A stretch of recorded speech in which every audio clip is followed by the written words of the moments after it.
Welcome back, everybody. Rain on Your Parade with J-L Cauvin, or should I say John Lewis McBrien. That's McBrien, not McBride. Duh. And here, as always, on that very pleasant intro with producer Mike. Hello, producer Mike. Welcome to the show, everybody. It's going to be a fun week, isn't it? It is. It's a short week. It's Thanksgiving. What are you doing for Thanksgiving, Mike? I'm going home to New Jersey. I'll be with my parents and my sisters. Skylar Gray. And you just can't help yourself. Huh? What? Just like the Elvid is in the building joke. Coming home. Come on. It's the classic JL, ask someone a question and then talk over them when they answer it. Okay, now, some of us want to quit comedy. Some of us have. The people who are still in the trenches, I'm sorry that Steph Curry's going to shoot, JL's going to joke. Yes. But it's not the equivalent of Steph Curry shooting. It's the equivalent of like Kareem Abdul-Jabbar just like blocking his own team's shots before they go into the basket. Well, I'll take it. He's a legend. He's a legend, and you know it. Okay. Anyway, yeah, that's what I'm doing for. I missed that. You're going home? Yes, I'm going. Oh, did you miss it? Yeah, I'll be at my parents' place, and I'll be hanging out with my sisters. And I think that I don't know. My mom bought tickets to see Wicked. I don't know if I'm invited to I don't know if I got one I don't know if they knew when I was coming out. But that's on my slate for this week as well, nice. Hopefully. Yeah, weird. Ariana Grande playing Ice Cube. I didn't see that coming. Got to know your 90s rap, folks, if you're going to listen to this show. Well, I am. It's going to be me, Laura, and our two moms and Cookie. Beautiful. Yeah, well, yeah. It's you just start to have these shrinking tables, and it's like, geez. Yeah. It's but it'll be fun. Laura's doing the cooking, so that's nice. And I ordered a pumpkin cheesecake from Anthony's Cheesecake in Bloomfield, New Jersey. Anthony's, whoa! Laura's Italian, right? Half, so she can cook. Yeah, she makes nice stuff. Good. Okay. What's funny with Laura, she's half Irish, half Italian. I'm like, I would have taken the Mediterranean look, yeah, or I would have taken the blue eyes, pale skin, freckles look. Instead, I just got white. Just white. And I was like, how did you mix together and come whiter than like both? Is she Northern Italian? I don't know. No, she said her father, like, I don't know where her father was from. I think somewhat Southern, definitely not Northern. I mean, the people from the South are the ones that left because it was such a toilet. Yeah. But, Anyway, no, we love Laura. We love Cookie. She took Cookie to the vet today. Cookie's either got dental issues or anxiety. Might be anxiety. Mike just made a face like, well, with you, I'm guessing anxiety. Maybe it's PTSD. It could be. She's heard. You want to talk about a creature that's heard too much of me talking about comedy. My favorite thing that Cookie does is when I start when I curse or I get excited during sports, she interprets those the same as like sort of danger to avoid. But when I talk comedy, the tone I use while talking comedy, it's apparently the same tone as when I'm cursing because she gets up and leaves the room when I'm talking about comedy. I'm like, that's a good clue. The dog is giving me like comedy gives you the same feeling as things that make you incredibly angry. Right. Even though I'm not cursing and doing those things. Dogs are very perceptive. Yeah. I've noticed the same thing that Cookie has noticed as well. So, but I will say this, that she hates it that I'm working out of the house now. I think that's what's giving her anxiety. All jokes aside, since you want it to be my presence that's bothering her. It's actually my absence, Mike. It's actually my absence that's making Cookie very upset. So that'll be Thanksgiving. So happy Thanksgiving to all of you whenever you're listening to this or watching it. But I saw 2 movies this weekend, Mike. Yeah, there's a lot out right now. I mean, we're moving into the holiday season. It's movie time, one of the movie times of the year. I should say I saw 2 movies and 48 cell phones. That's what going to the movies now is. Yeah. And I think you'll appreciate this restraint because at Wicked, it was, like most theaters in America, it was about 70% women. Yeah. 72%, I think, was the ticket sales. It's got to be less than that because there's got to be at least 25 to 30% gay men. No, but 25% still allows 72%. That could still be 72% women. So 72% women, 20-something% gay men. And by weight, 3% me. So And it was just cell phones everywhere. And I leaned over to Laura and I said, if I just screamed out, put your fucking phones away, I think I could terrify most of the people in this theater. But it was just cell phones everywhere. But I got over it, except this one woman in front of me who was like, she was a mom. And I said, there is no hope for the future if the old moms taking their daughters to the movies are the ones demonstrating the worst social behavior. The kids, it's like, hey, daughter, I mean, obviously your dad's doing something right because mom's a real twat. Hey, I'm sorry. I'm listening to Rogan now. I'm a real alpha bro. But I saw Gladiator 2 and I saw Wicked. Which one do you want to discuss first, Mike? Gladiator 2. Okay. Gladiator 2 is a great movie. I love Gladiator. Yes. And no disrespect to Paul Mescal, the star of, he's a fine actor. He's an up and coming guy in Hollywood, Oscar nominee already. He's no Russell. I mean, Russell Crowe in Gladiator is perfect. The peak of Russell Crowe. It's LeBron James 2013 season. It's Michael Jordan, whatever, 1996. Yeah. Russell Crowe, peak Russell Crowe. And he makes what is already a cool movie. He gives it the gravitas, the substance that makes it more than just an awesome summer movie. Yeah. This is a good movie. I enjoyed it. There was a gentleman in front of me who texted and tweeted and checked scores for, I'd say, 40 minutes. And I'm not literally 40 minutes of the 2 hours and 10 minutes. But it's not great. It's very hard to follow up, a movie like that without Russell Crowe, like without somebody of that standing centering it. Now, Denzel Washington. It's almost as if they shouldn't have made it. Almost. Now, I think they acquitted themselves fine. It's not like, why'd you do that? That stunk. It's more like, why'd you do it if it wasn't going to be great? And that's a tougher thing to say no to. It's like, we still made a good movie. Denzel Washington is, thank God this movie didn't come out before the election, or black men really would have abandoned the Democrats. It's like under Trump, I don't know. Under Trump, Denzel wouldn't have been zesty.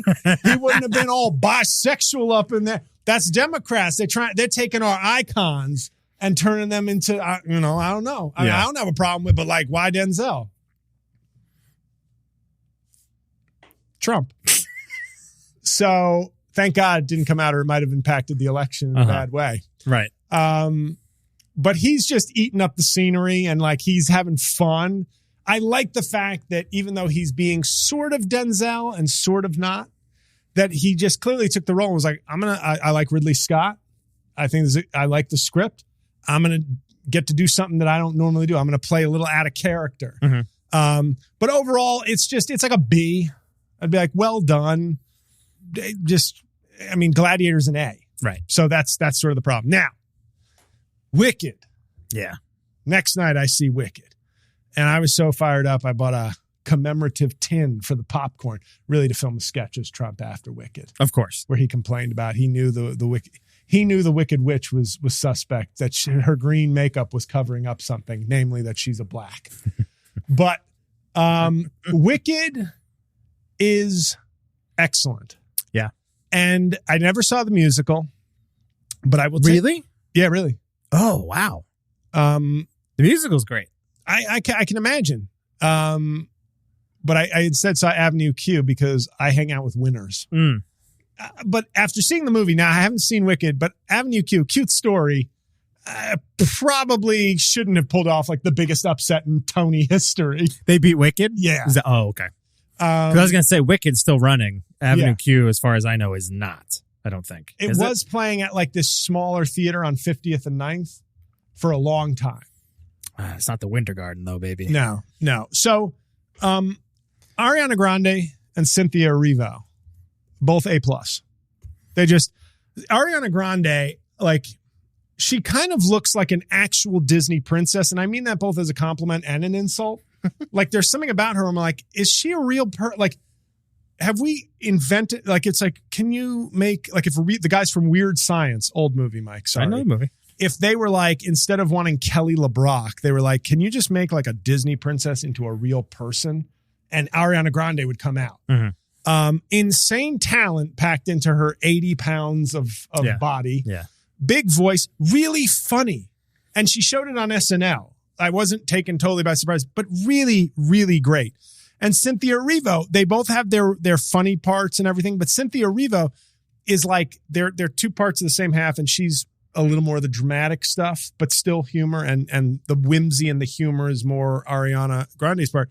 And we see Ariana Grande's current lover, the man that she's... SpongeBob.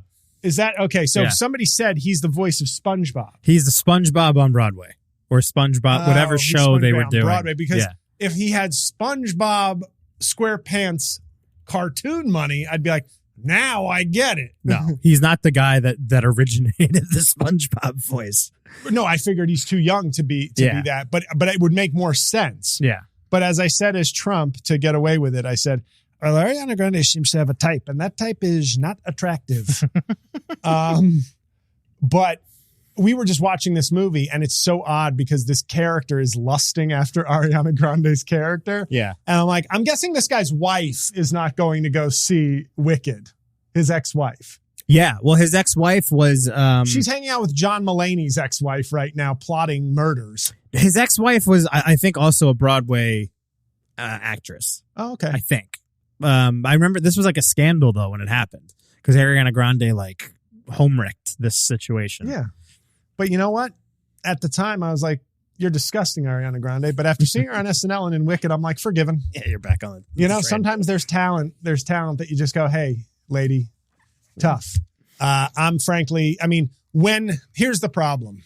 When an Ariana Grande sets her sights on a ginger troll, she's going to get him. Yeah. Like, she's not even trying. Yeah. Like, she's not even, like, she's like, I'm going to go from Pete Davidson, body like Tayshaun Prince, face like a methadone clinic. And I'm going to go from that to like 5'5" ginger Pete Davidson. Yeah. When I'm sorry, that's like me going like, I'm playing basketball today against a 4th grade class of amputees. Yeah. I think I'm gonna wreck shop. Yeah. You know, it's almost, that's the only thing I don't respect about her. It's like, play up to your game. I laughed at Ariana Grande. I got goosebumps from some of Cynthia Erivo's singing. So I guess I'm trans now, is my point. Big announcement that might hurt the candidacy. Well, speaking of trans, I love the fact that I don't think we talked about this last week. I don't know if it had happened yet, but they're going to ban the trans congresswoman from using the women's bathroom in Congress. Ugh. Because, you know, Mike, it's about protecting the kids. Right. You know, all those children in Congress. You know, but it's a really enjoyable movie. So Congress. Yeah, that was just a little thing that I pointed out to people where it was like, wow, I guess it isn't about protecting the kids. All along, it was about hate. Mm-hmm. And nobody cares because we've basically decided, and I got to get this out of the way before I start really doing official campaign events. But man, has this country decided that, yeah, it's the trans kids that are expendable. Like, that's the problem. Like, we're going to pin, and I wondered what would happen after abortion went away. Like, after that was decided, after conservatives won the issue, basically, with the Supreme Court.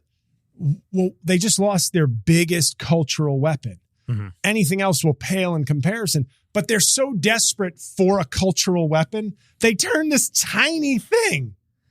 You ever ask a conservative or a libertarian on their podcast about an issue that matters to black people or women or something, and they will, the data, and they'll have the numbers like, you know what percentage of black men actually get shot by the cops? It's minuscule. So this is actually a bullshit issue. Why are we talking about it? You know how many trans kids are trying to play high school sports? I'm guessing it's even less. Yes. But that one, the data, no. This is about kids. This is about our future. This is about the world. Yeah. So they've managed, and this is pointing out this hypocrisy in ways that people can understand is going to be sort of my mission in writing and on this show in many ways for the next year plus, because there's these things where you go, yeah, they will data you to death. Ben Shapiro will facts don't care about your feelings you to death when it's an issue that his side is like pushing back on. Like they lose if there's somehow sympathy for like it's just data. They just only care about data. But with trans kids, I don't know the data, but I just can't imagine it's that many. It can't be. It can't be.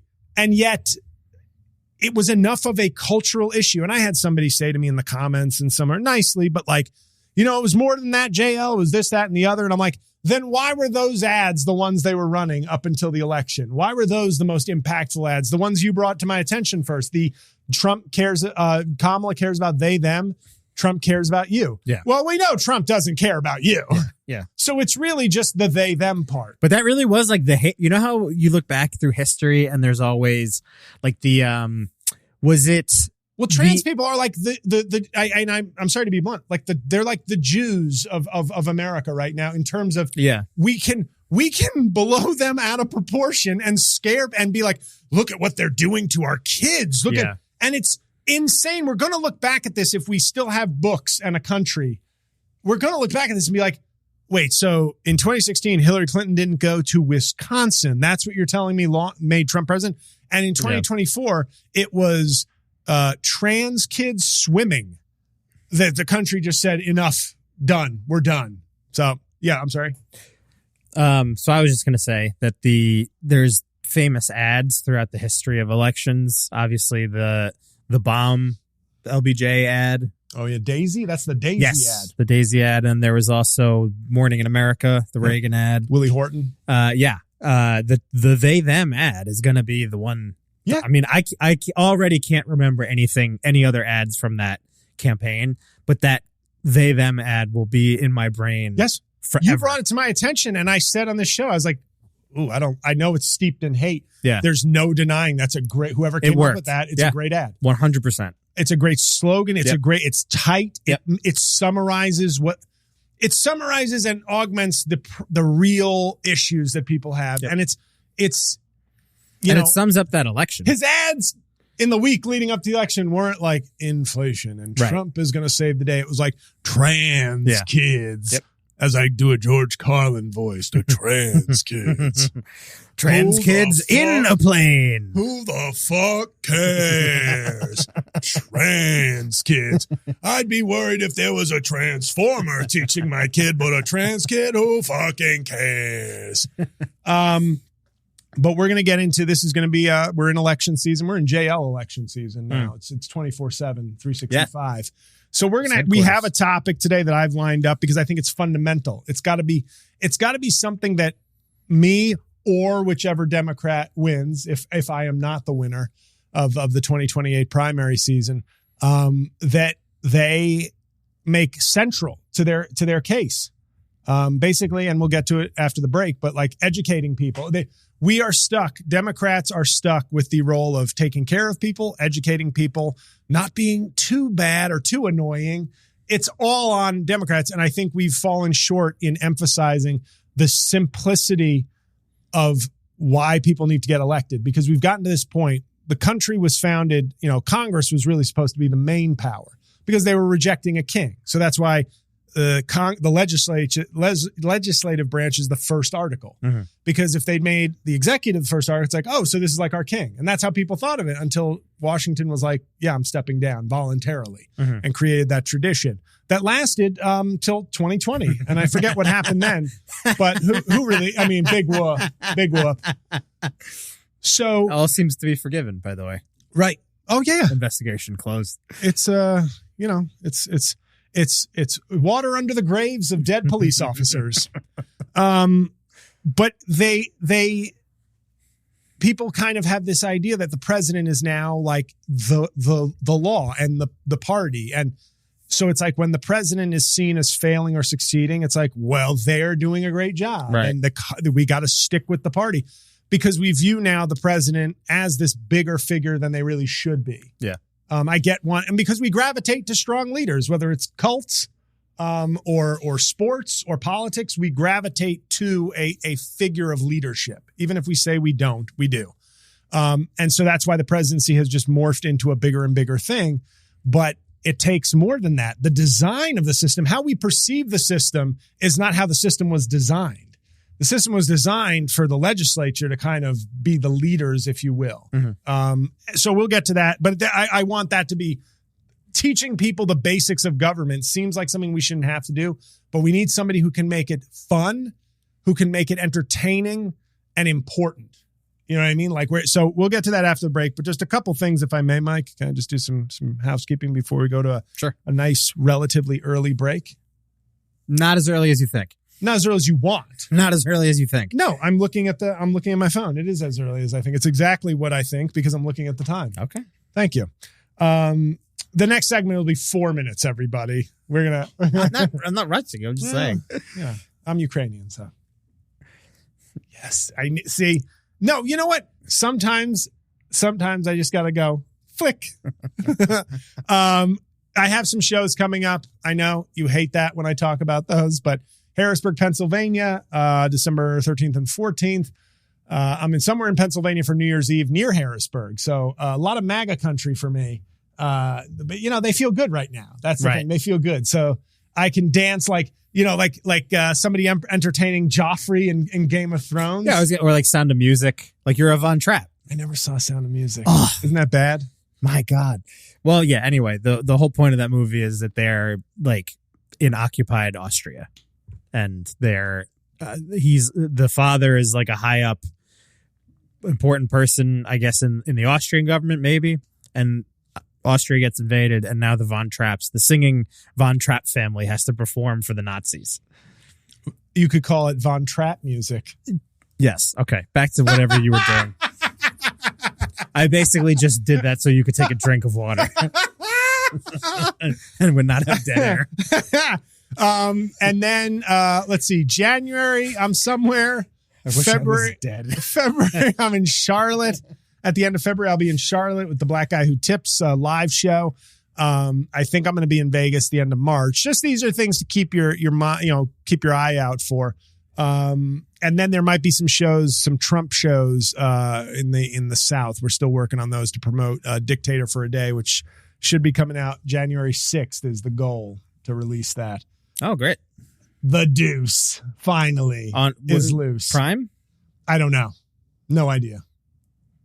So where are you guys releasing it? It might be like on just pay platforms. Okay. All right. No, I'm saying like the way the Half Blackface was first on multiple platforms where you could rent it or buy it, and then it started streaming on Amazon Prime. I don't know though. That's above my pay grade. I'm just simply the talent that made the show work. Obviously, join the Patreon. A lot of Patreon. I'm really liking the engagement and the subscription growth on Patreon. And everybody, I'll just say it this once, just one time, if you indulge me, Mike. Half Blackface on Amazon Prime. Go watch it. Go give it a nice review. Please enjoy it. I still get messages from people saying, I just watched this. So it does kind of, I don't know why, but there is this sort of, I'll get to it. Well, it's been out for a long time now. Yeah. It's been free for like 7 months. We've been talking about it for a while. Yeah. And don't you worry, because I think I'm going to film one, in the spring. So look out, Mike. A whole new thing to bother my fans about. But anyway, folks, we're going to talk civics. We're going to talk moving this country forward, and who better to teach the country than an entertaining, passionate lawyer comedian. And no, it's not Greg Giraldo, because he's dead. See you after the break.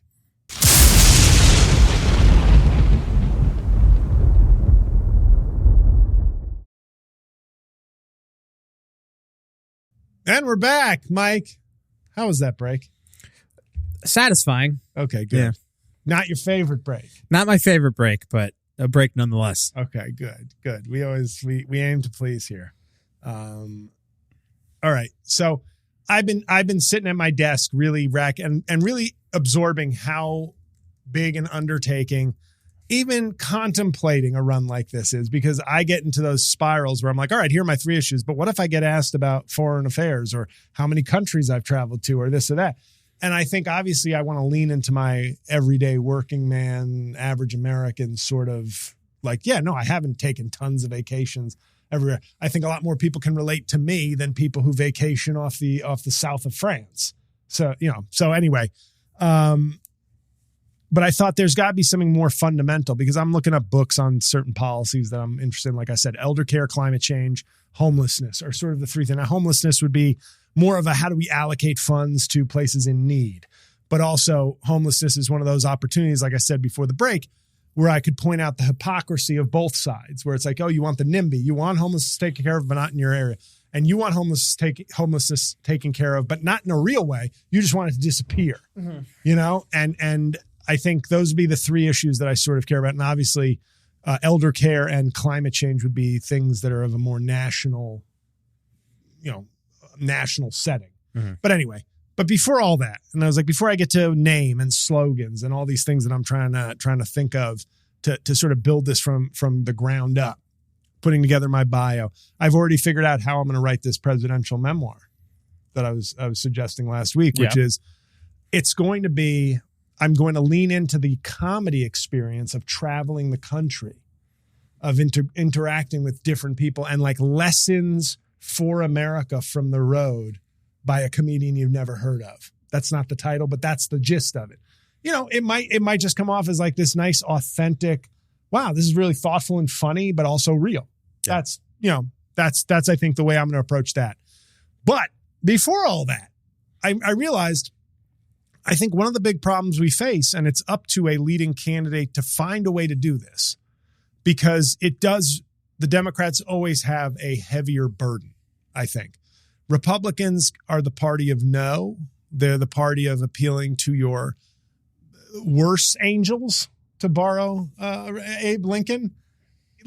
And that's kind of an easier job. What do you hate? Who do you not like? Can't everything be simple? Don't you want everything to be a simple solution? And I have simple phrases. They, them, you. Right. Very easy, very digestible, very impactful. Put it on a t-shirt. Yeah. Yeah. That's actually, we will be selling those t-shirts as part of our campaign merch. But I thought to myself, I don't think people really understand how government works, even on basic levels that I take for granted. And I think something that, and it could be me, Mike, could be me, has to give to the American people almost on not a daily basis, but whenever you're speaking, and Kamala Harris ran into this where it was like, you're speaking with your canned talking points, but it's like, but you don't get it. You're seeing me on TV 7 times, but there's plenty of people who have never seen me. So they're going to get the canned speech to a certain degree, because they have to get some of those basic things.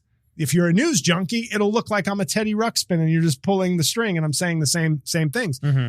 But something I think Democrats have to incorporate now, starting now, is real lessons in how government works for people. Because as I said before the break, we sort of view the presidency as like, that's our leader. That's he's the guy or girl. Just kidding, guy. He's the guy who tells us what to do. As the country goes, he gets credit or he gets blamed. And then his party gets blamed for whatever he has done poorly or well. And I think that, as I said before, that's our need, I think, to have a strong leader, to gravitate towards a leader, a captain, or whatever.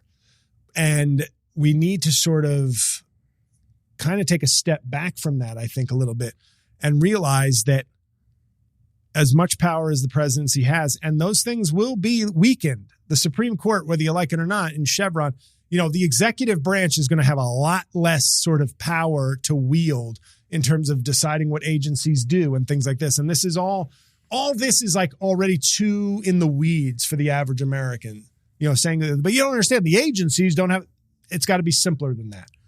I think people need to start campaigning.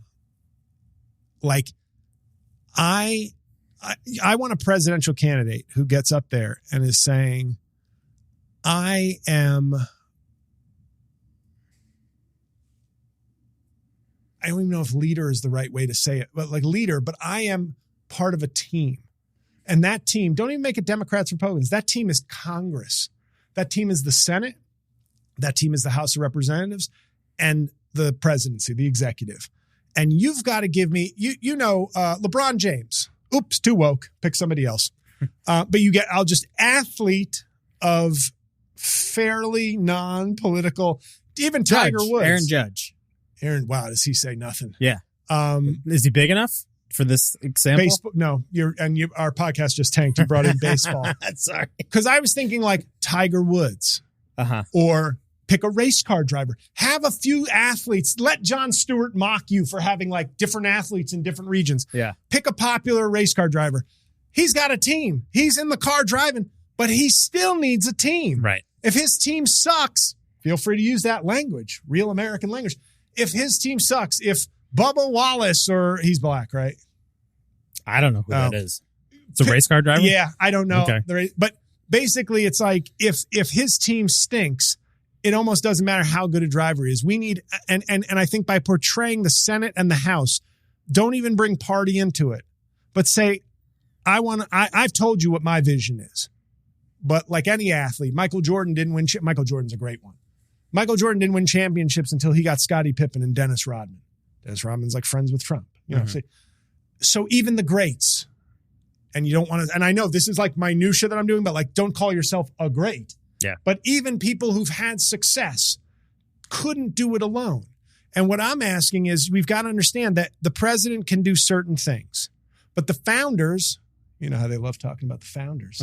The founders didn't intend for the presidency. Humility. How about humility from the president? I want to lead this government, but I don't want to be the government. I want people in the Senate, people in the House. We can disagree, but people who are overall focused on a mission of making America better, not dividing us.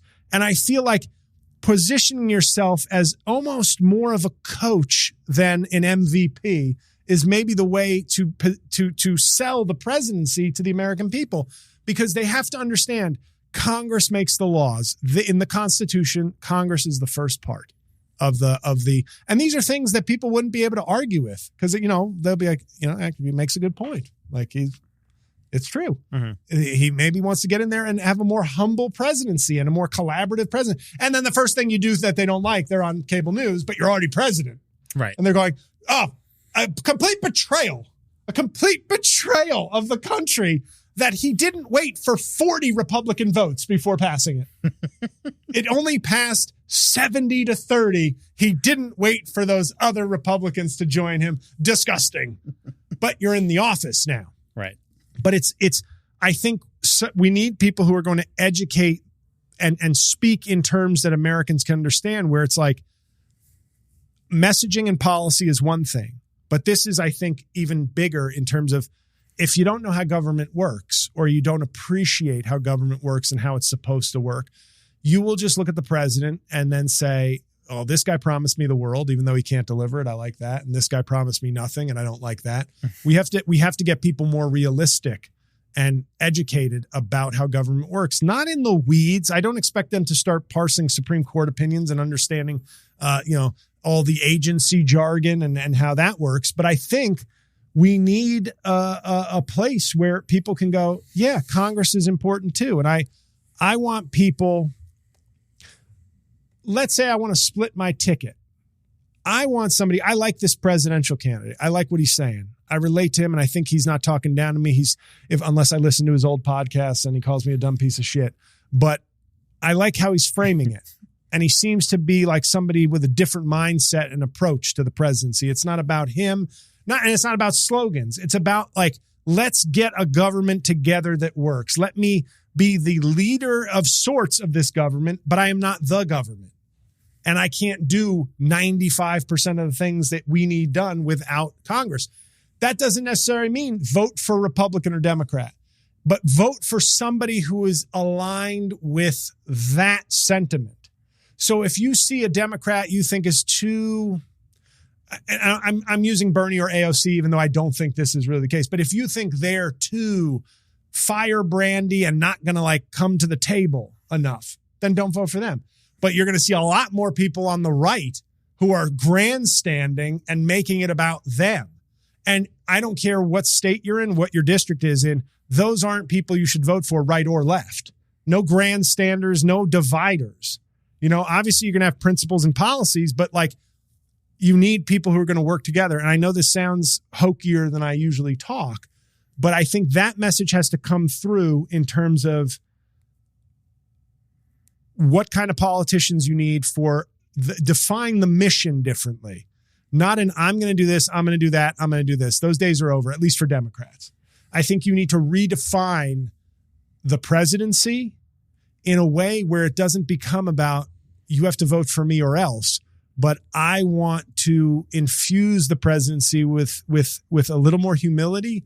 But if I'm going to do that, then you need to give me a Congress that is that approaches with a similar level of humility and collaborative motivation. And you can point out the people, whether you find them entertaining or not, you can find the people who you go, this person is not that serious. I'm just voting for them because they're a Democrat or they're a Republican. And my bet would be more Republicans would fall under the guise of fire-throwing nonsense person.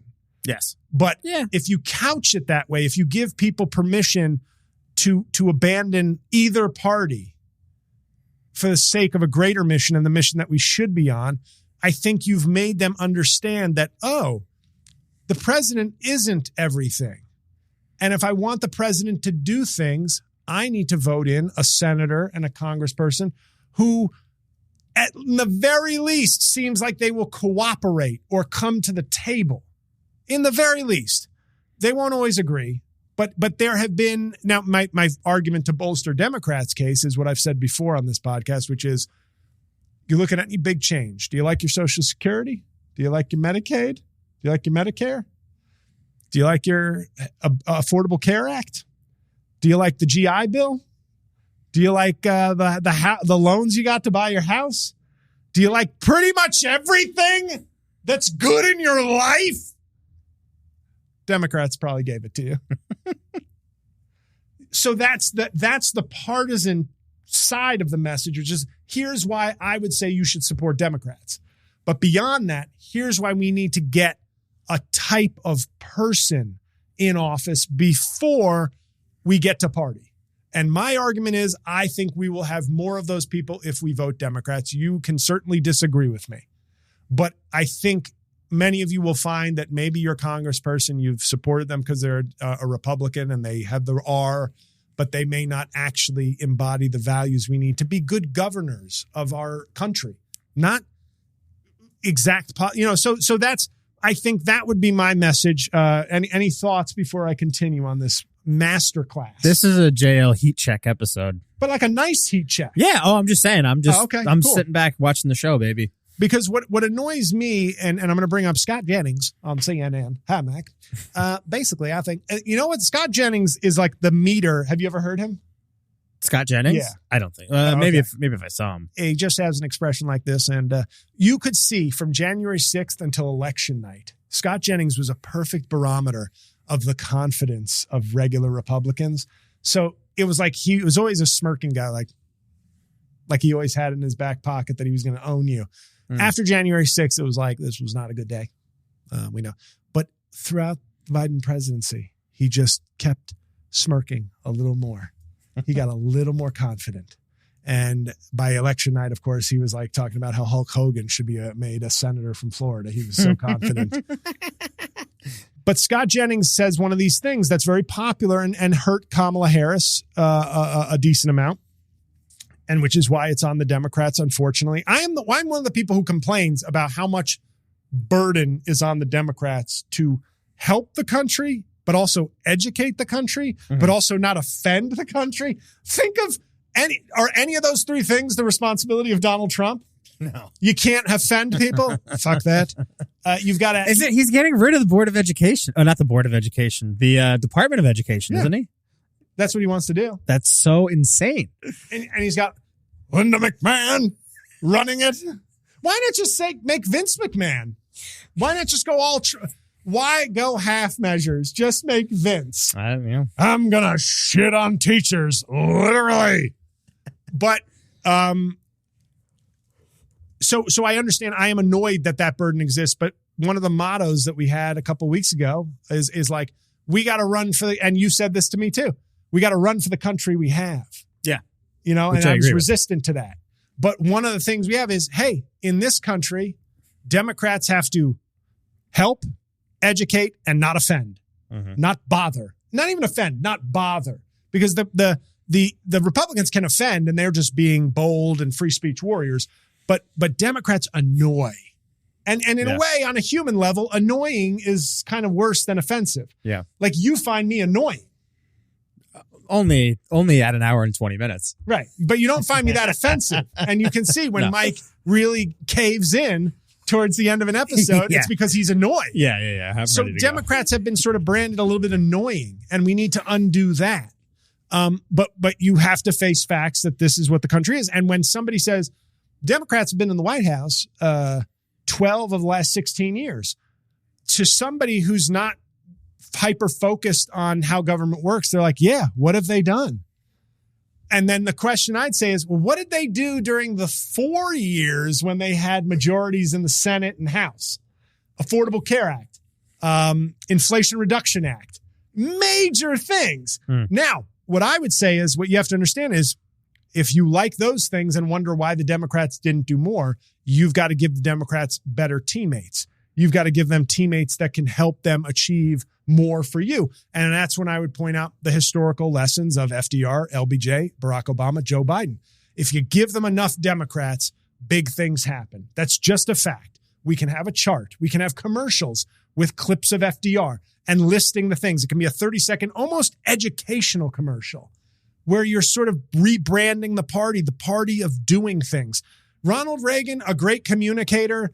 If you read your history, not the greatest president.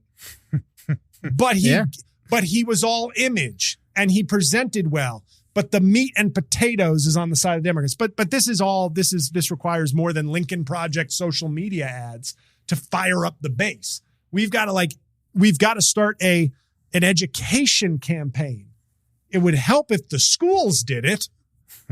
But now that the Department of Education is going and that Florida just eliminated like social sciences or something because it's got too much wokeness in it, I think we're headed to the point where commercials are going to have to be the new education.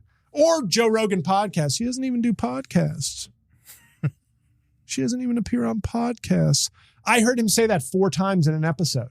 And we'll get to Rogan and Yellowstone when we do a really big American episode. American culture, white American culture episode, which is important because I don't want to be somebody who simply shits on things that I haven't listened to. I can do that sometimes. I want to actually understand and be like, this isn't so bad. And on my Patreon episode, if I can bring this up, Mike, I saw Yellowface last week. Yeah. Play with Daniel Day Kim.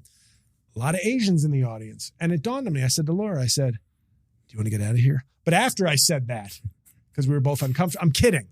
I said, look, people like representation, but it's only when black people or gay people want representation that it's like, why is it gotta be all that? Yeah. Whereas Asians, regardless of politics or anything, I've never seen that many Asians at a play before because it was an Asian story. It was centered on Asian culture and Asian issues. Plenty of non-Asians in the crowd as well. But I said, this is the thing, whether it's Yellowstone or Yellowface, people like representation. And we've branded it to where when black people or immigrants or gay people or trans people want it, why is it always got to be that? Well, then why do you fucking beat off to Yellowstone every Sunday? Well, even beyond because Yellowstone. You like it, because you want to feel there's a place. And this is a broader issue for me, and I'll let you talk, I'm sorry. But a broader issue for me is this idea of like people it's not even empathy, because empathy can sound soft to some people. Yeah. It's understanding. It's like you like to see tough white cowboys because that's how you think of yourself.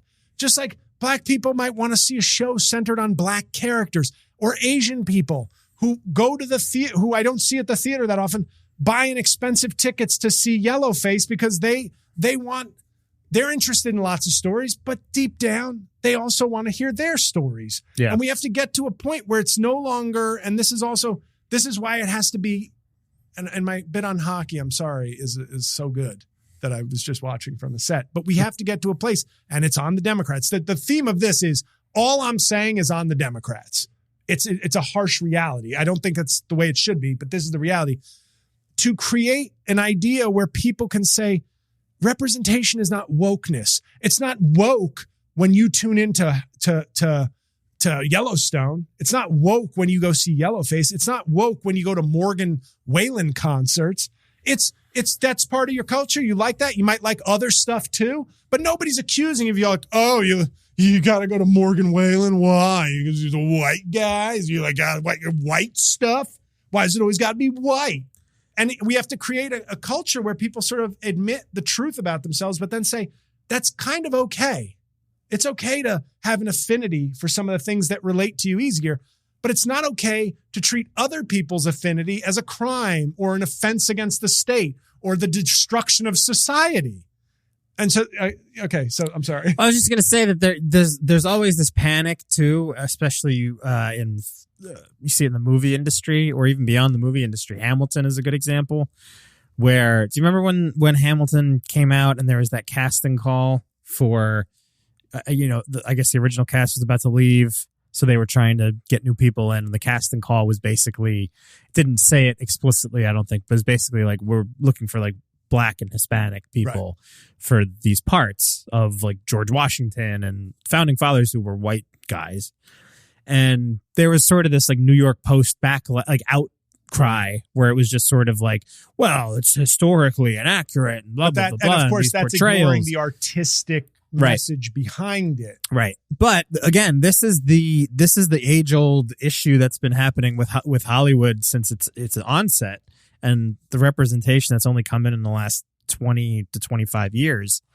One of my favorite movies is Lawrence of Arabia, and that was made in 1962. When I saw that movie, my barber said to me, older Puerto Rican gentleman in Riverdale. Yeah. I said, me and my brother kept looking at each other because we were like, is this, and I'm not using this derogatorily. I was like, is this gay? Not the movie, but Lawrence of Arabia? Yeah. I was like, is he gay? I think he was. In real life. And that's the thing. Yeah. So, but the movie was like weirdly avoiding it while strongly, there's a lot of eye contact and arm holding and with him and Omar Sharif. Yeah. And we were just like, me and my brother were like, what's going, like, because it was confusing because they weren't doing it. They were just suggesting it. And my barber so eloquently and non-wokely said, oh, Lawrence Arabia, the movie? full GOT at the end of that one, the hard T. Yeah. And in my head, I was like, inappropriate, but funny for later, funny for a story later. But so it's a great example. It's this epic, one of the great, blockbuster masterpieces of all time. And obviously T. Lawrence, the whole point is that he was a white Englishman that went out to unite the Arab tribes to fight against Turkey in World War I. Inspired a Billy Joel lyric. And yes. And all of the main parts outside of Omar Sharif, who are supposed to be Arab princes and tribal princes of the Middle East, are played by white guys with prosthetics. So the white people have had the power and the influence in mainstream, at least filmmaking, since its onset. And there's always this panic when they're like, we're going to make James Bond black, or they're going to make like, what if Superman was black, or like, what if this character was a woman? And there's always this like, we don't need this DEI stuff. But it's exactly what you were saying. The representation, I don't understand why, Bond can't be black.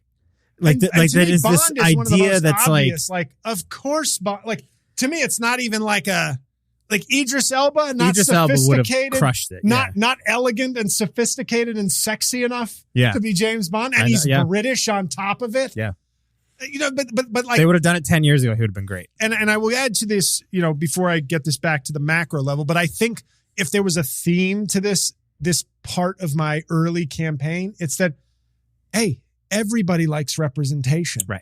And if Yellowstone's popular with some Montana guys and some MAGA guys, you know what? This is America. You get to have your entertainment. Right. And it's quality. I don't know if I love it. It's there's a lot invested in it. It's not some cheap piece of shit. Because JL, there's always been dumb redneck fun stuff. Yeah. Like how many Burt Reynolds movies are like masterpiece films? Not really any of them, I don't think. But it's just like, most of them are like dumb, fun, redneck movies, and he was an awesome movie star for that. Like that, there's probably less of that gets made now just because of the way Hollywood is, and Hollywood is a lot more liberal. But like, I think that's one of the things that kind of like kept us united for a while. Everybody's gonna like Smokey and the Bandit, but like, who's their core audience? People like Dukes of Hazzard. Well, no, but I'm saying that's not. That there was a time where, and obviously I think one of the Dukes of Hazzard is like hardcore MAGA, so that makes it feel worse. I think where it's like, oh, so you probably really loved the Confederate flag. That wasn't just part of the show. There's them Duke boys getting in trouble again. Sure, but I was going to say speaking of Broadway, there was this play that I wanted to see, and it was called like the something Comet. It had Josh Groban as the star. 10 nominations for Tonys, tons of making tons of money. It was a huge success. And then Groban, as often happens, a star is not going to sit on the play. You know, either you're famous already and you don't want to be on Broadway forever, or you get famous and go, I got to go and take advantage of other opportunities. Right. And so they cast Mandy Patinkin, a well-regarded musical theater guy, actor, white guy. I am Inigo Montoya. Well, Jewish guy. Okay. For I believe white for the purposes of if we're breaking down, like if we have to categorize people by race. Okay. But then there was a backlash because they were saying it was the height of like, oh, they're taking this role. And I don't remember exactly, but there was rumor that it was going to be a black actor, like this guy from Hamilton, who was going to be in it. And then it was like, but Mandy Patinkin. Which show was it? Do you remember? If you look it up, Josh Groban musical, something in the Comet is in the title, but it was like, I don't know, 5 years ago, maybe. Mm-hmm. Big hit. But then what happened is Mandy Patinkin got word that like, he was like, I don't want to be part of, I don't want to be part of the problem, Mike. Yeah. And he backed out because he didn't want to be like, I don't think it's right if this was going to go to a black actor. But it was going to a famous actor. I think that was the goal. Yeah.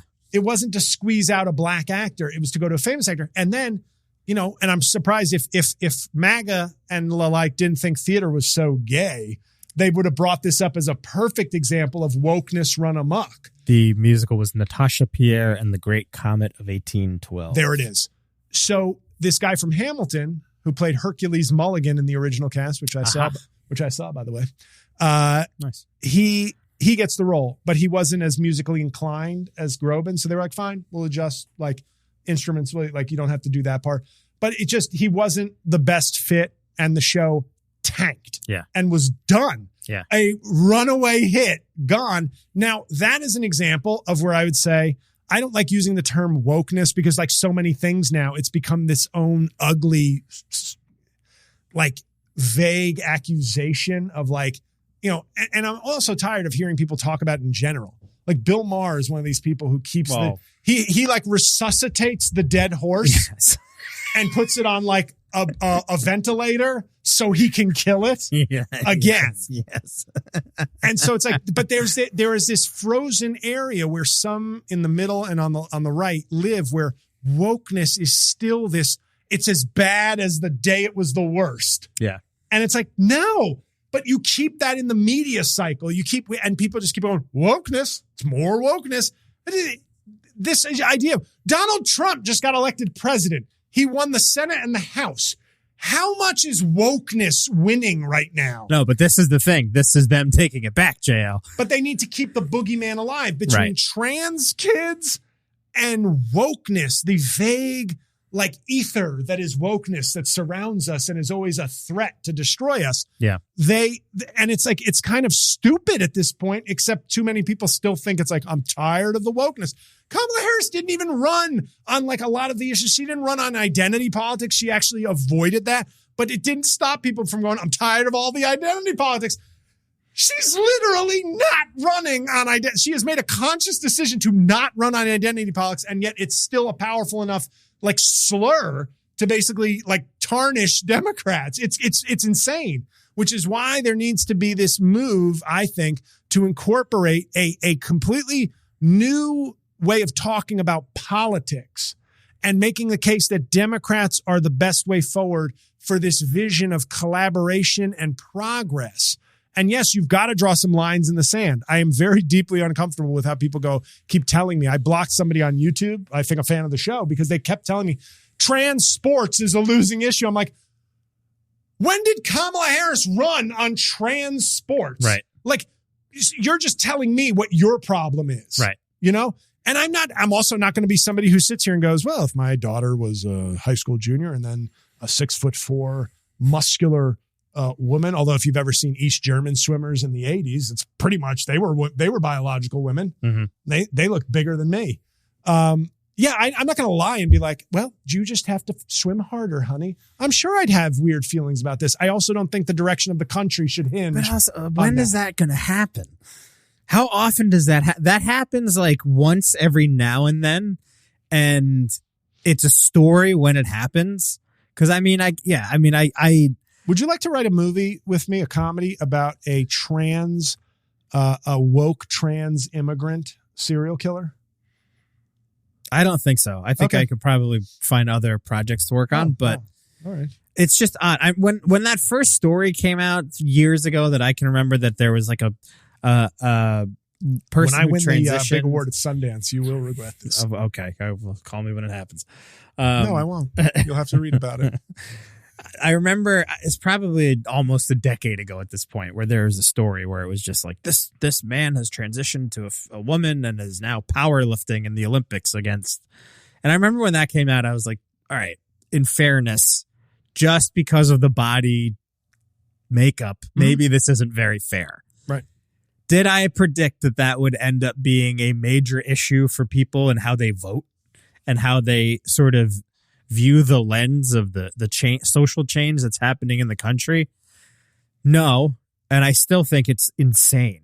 But it's and even if it's one issue that you could be debated and come to a reasonable place and be like, all right, well, for these reasons, maybe this one thing amongst trans issues, maybe that could not be allowed, as opposed to, because that rolls down the hill and picks up the snow and becomes, well, why did trans people are mentally ill and trans people are blah, blah, blah, blah, blah. It becomes this thing that's so much bigger than like, well, if this person is 30 and they were 30, a man until they were 30, and now they want to play a physical contact sport with other women, that yes, you have transitioned and now you're a woman. Maybe that shouldn't be allowed. Should not be a national conversation of a total hypothetical, right, of things that haven't even happened yet. And I think like what you just brought up, it's like when gun people don't want to budge an inch because they're afraid of a slippery slope, and then you take my guns. Right. I think it's the same thing. It's the same thing, except it's more important because it's somebody's humanity. Right. And it's like, yeah, I want to play sports because if I let you not, and I think there's more evidence that this would be the case. If you don't let me play sports, then the next thing is you won't let me have this job. Right. And you won't let me live my life and take the medications that I take. Like, I think that's a much more reasonable fear than they're going to take our guns if we let them. If we have to have a 5-day waiting period. The way that people voted, that the fucking country hates you. Yes. Like, I mean, maybe we have gotten past certain base homophobia and I don't even know if that's true, but like the acceptance of gay marriage, like maybe that is something that we've kind of like moved on to in a somewhat healthy way. Libertarian acceptance of it, yes, which is like, fine, do it. As long as it's not my home, not my children. It's like, fine, legally it's fine. Right. Do what you got to do. Right. But this is one of those things where, and I've been writing some stuff. It's just like, it's the new jacked up homophobia. Yeah. It's because you actually have some gay people who have divided this line also of like, gays are not 100% united behind the trans community. That's maybe, just a fact. Not. No, they're not. Okay. Like, no, I'm just saying. I'm just saying I don't know. No, and I'm not acting like there's a civil war going on, but I'm saying it's not this 100% solidarity either. But that was when you brought that up about like the country hates you. And this is one of these things that I'm trying to write, which is when white men especially felt like the country was catering too much to minorities and immigrants and gay people and wokeness. and they lost the presidency to an old white man with 50 years of government experience, but still, their guy lost. There was this real, and a black guy was president, even though he's a brilliant guy and charismatic and the American dream. There was this sense of like, oh my God, it's slipping away from us. I hate this feeling. I hate this feeling. And I'm not even saying this feeling wasn't real, but I don't think we can govern a country based on this sort of, you're taking my stuff, which was never your stuff attitude. But I say, imagine that feeling that your country's slipping away from you just because it's unfamiliar. Let's be nice. These are unfamiliar, confusing times. I'm putting it in the nicest terms possible. Mm-hmm. Imagine if your country just fucking hated you. Yeah. Yes. Like, and you put yourself in the, like this way of approaching trans people is like of such unvarnished, undisguised hate. Like, imagine that. And imagine instead of you being like one of the largest demographics in the country, commiserating with 45 million other brothers in distress, you were like 0.1% of the population, and people, had high rates of suicide. People were killing. And I'm using the trans, and there ain't another one of you in town. Right. The trans issue is, and maybe it sounds like the trans issue is emblematic. It's just like a Supreme Court case. You bring a case that is the most extreme so that the law is good. You bring the case of if beating a confession out of somebody is unconstitutional, you don't bring a jaywalker in. You bring a child molester in. I'm sorry to bring that. You bring a guy who, if the law applies to him, then it applies. Right. That's called good case law, because then there's no ambiguity. You can't come back, well, you did it for the jaywalker, but this time he's a murderer. Can we beat it out of him? No, you bring the murderer, you bring the molester, and you say, this is now law. Right. And that's why I'm using the trans issue as a case, because, whatever you do to the least of us, you do to me, Jesus Christ. And sorry to point that out to all the great Christians who support Trump, but that is the same sort of idea for our laws. The communities that are the most marginalized, however you treat them, that is how we treat people. It is not a sort of, so that's why I use that as a emblematic issue, because it's like, well, it's the simplest one to demonstrate. It might be the most extreme to some people, but it's also a very clear example that, when rights are denied to these people, when they are treated like, for committing no crimes, these are not these aren't people who've done horrible crimes that we hate. These are people that we are exhibiting such disgust for as people. Yeah. And I'm not saying everybody has to understand everything and every pronoun and understand all things scientific and psychological, but I do understand hate. And I see that. And so I bring, and there were some other things, but we gotta end this segment and do a quick comedy talk before we get out of here. But that's the way I think we need to start talking. Like I said, a sort of a message of collaboration, of maybe a more humble presidency, to emphasize the fact that it's not Superman or Superman coming to the White House to save the day, that it's the Avengers. Okay. The president might be Captain America, but without Thor, right. Without Iron Man, I guess without Black Panther, you don't have, making these simple analogies, but that's government. Government is at its best collaborative. You either have to put great teammates in, or you have to come together, and hopefully you have both. But beyond that, that's, I think, the messaging. That's the messaging I'm going to bring, Mike, is breaking it down to explain government, how people have to seek the government they want. If they don't want government to do anything, we're doing a hell of a job already. Mm-hmm. But if you want government to make your lives better, rattle off all the democratic accomplishments with huge majorities over the last century, then we can do some things. And you break it down that way instead of saying Democrats, say we need people like this. This is how government works. Here's my argument for why I think Democrats are the better option. But we can't sit at a table with people who don't want to move America ahead, who don't want to make people's lives better. If they just want to grandstand and fight, well, then it doesn't matter what party they are. That's no good. That's no bueno. So I would say little points, along those lines as it gets more into the weeds, get rid of the filibuster and explain why the filibuster is bullshit and how Democrats wanted to get rid of the filibuster to pass things for you, voting rights and police reform and things like that. And Republicans like the filibuster and are going to keep it. because they deep down know without a filibuster, we'll have to vote with Trump because it's either Trump or we're out of office with this voting pool. And then we're going to have to do some pretty heinous shit to keep our jobs. The filibuster is like a safety lock for Republicans. So it's protecting a bad president and stopping people from doing what the majority wants.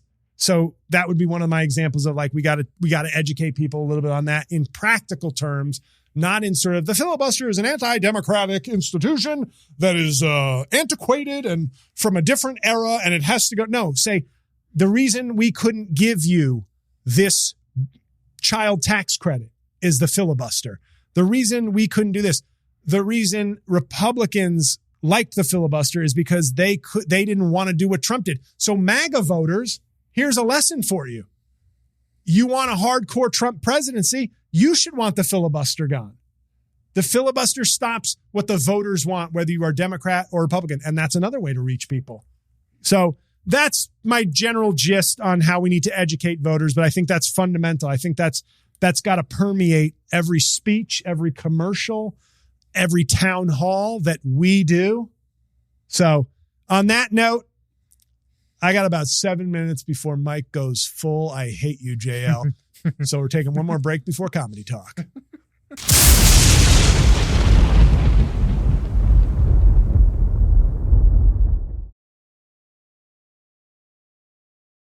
And we're back with comedy talk. And this is a real comedy talk today. I'm happy to be doing it, but I think I only speak for myself. Right, Mike? Oh, I'm thrilled that it's back. Oh, good. Well, the punch down of the week, which people reference to me on social media. So it is something people like. Okay. Do you not like it? I just, It's comedy. I get it. Yeah. So Elon Musk posted a picture of himself with like a sniper rifle. Oh, I did see this and this made me laugh. Well, thank you, Mike. The joke was yeah. funny. So I quote tweeted Elon Musk's picture and I said, and I'm going to do Tony Montana's voice because it'll make more sense. Say hello to I wish I had friends. Yeah, I did laugh. That got me. I laughed pretty hard. I was really proud of that one. Yeah, that one because it hit funny. the beats. Yeah. It hit the beats. Yep. And that says perfect. That's the best joke. This joke is so good. I posted it to like my YouTube page just as a picture. Yeah. And it's gotten a lot of interaction there. And I thought, you know what? That's probably the best joke I've written in like a month. Mm-hmm. That's funny. Well, somebody thought they could improve it. And that's why this is a classic punch down of the week. Or kids that would talk to him. So I wish I had friends becomes or kids that would talk to him. Yeah. Sometimes you can just let an A+ joke sit there and luxuriate in the sunlight of even Mike Coscarelli laughing. But sometimes people think they got to punch it up. And in the words of Colonel Nathan R. Jessup, I would rather you just say thank you and be on your way. Either way, I don't give a damn what punch downs you have. Did you order the code red? Anyway, sorry. And I watched a special, Mike. Okay. You know, I do that from time to time. I do, yeah. Next week, I'll probably review Anthony Jeselnik's, and I might even dust off my Anthony Jeselnik impression for that one. Mm-hmm. I'm sure you will. I thought I had 7 minutes before the werewolf came out. Is it already? Is the full moon already out? We're at what are we at, 112? Where are the players? Wow! Boy, did Mike hate that one. I watched The Skinny, Jim Gaffigan's new Hulu special. And I got to say, Jim Gaffigan, first of all, prolific as a motherfucker. And he hit a little lull for me. I'm saying always good. But there was a point where I was late to the Jim Gaffigan game relatively because he started doing specials in like 99. Like late 2000s, I finally got into like watching. I bought a book of his. I laughed like a couple of his specials I thought were absolutely fucking hysterical. And then around, I think Cinco, his fifth one, which was on Netflix, it was good. But it was starting to feel like, like I've complained about a lot, like big time comics these days where it's like, I feel like you're now in a groove and the money's good. So you just keep hitting the same style, the same. Yeah. It doesn't feel like you're doing new things. Yeah. Even if they're new jokes, it's kind of like AC/DC is like, rock and roll. 10 years later, we gotta rock. Yeah. 10 years later, I'm gonna rock you. 10 years later, rocking all the way to the rock. 10 years later, we're rocking at our funerals. 10 years later, we're rocking in heaven. We're rocking in heaven. So, Highway to Hell, you missed it. On a highway to hell. I don't want to. I enjoy that band. Rock and roll. Yeah. No, but I get it. You get what I'm saying? Yeah. And I love your AC/DC. Yeah. I have no problem with them, but I'd see AC/DC today. I think I I read something they might go on tour. I would totally go. You want to go? Yeah, I'd go. I'll get you a ticket for a Christmas present. I'm going, Jack. Hey man, AC/DC, come on, man. Hey, rock, Jack. He got a hat on. He put the hat on. But the AC/DC, that's not a complaint. But I'm not going to say Rolling Stones, Beatles, I got to put Guns N' Roses. I love Guns N' Roses. I know. They do their thing and it's great, but that is their thing. Yeah. That is what they do. Rock and Roll Train, one of my favorite songs, partly because it was like 28 years later and they were back doing just another rock song that rocked. I mean, it's almost, I respect them more for just staying in that lane. Right. And just kicking ass for 50 years. But comedy is not music. Like they have a sound, but comedy is not just that. So, and I've said it about a lot of 35 to 40-year-old comics who are really at the peak of the game right now, where I go, you're really funny, but it's like, and you're just giving me, it's like more of that. And with comedy, it's a little different than music because you don't have a sound. You can have a style, but growth is kind of nice to see. So Gaffigan by Cinco, I was kind of like, okay, I'm getting Gaffigan. He's giving me Gaffigan. But then like 2 years ago or last year, he did a special I reviewed, Dark Pale, my number one special of last year, because it was like Gaffigan. He was not betraying his tone, his style, but there was like a little bit of edge, a little bit of darkness. It was like and it really was great. I really thought it was great. And I was impressed because I was like, this dude's in his late 50s and found another gear and found a like way to take his style and not abandon it, but really bring something new. And then this one, I would say I laughed a lot, but I think he's going back to just, he vented. I think he vented a little bit with the last one, COVID related and things like that. And I think he made a decision to just be like, yeah, I don't have to vent. I'm going to do what I want to do, but it is really funny. And it's on Hulu, which is now getting into the stand-up special game. What annoys me about that, Mike, they're just going to have the same huge people like Maniscalco, Bill Burr. They're just writing bigger checks because they're Disney. Yeah. And I'm like, I wish it was the point where some network or some streamer was like, we got to like find a way to be the people who discover or expose the new talent. But instead it's just musical chairs with like, Maniscalco, give me 20 million. Yeah. All right, I'll do it for 20 million. I'll do it on Tubi. You give me $40 million. They put me on Tubi. Yeah. Like, what the hell is a Tubi? Like, but I think it's at that point where they're just competing for the same big names. Like Gaffigan he's the stand-up comic who cuts the ribbon on everybody's stand-up comedy foray. Mm-hmm. And it's a great compliment to him. It's like somebody really respected, really funny, and broad appeal. Because he fucking like started Amazon's foray into specials. He like they're self-producing. Now it's Hulu. So the next streamer that gets into stand-up specials, they're going to be like, can we back up the Brinks truck? Criterion. Yeah, the Gaffigan Criterion special.